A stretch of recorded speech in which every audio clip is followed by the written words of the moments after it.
রাজি হননি। এই সময়ে শ্রমিকরা সপ্তাহে 6 দিনে দৈনিক 10 থেকে 14 ঘন্টা কাজ করাতে চেয়েছিলেন। অমানবিক। ওই কারণ সেই অতীতের সেই সময়কার মুনাফাখোর, বর্তমানের মুনাফাখোর ওই একই চক্র। এমনকি আরো বেশি সময় কাজ করতে বাধ্য করেছিল এই শ্রমিকদের। আমি আবার বলতে গেলে অনেক দূরে চলে যাব, সেটি আর যাব না।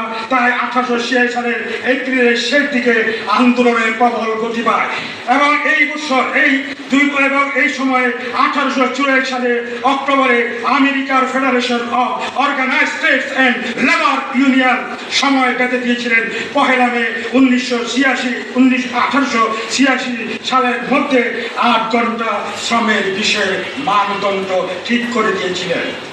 এর সমর্থে 1 মে 1886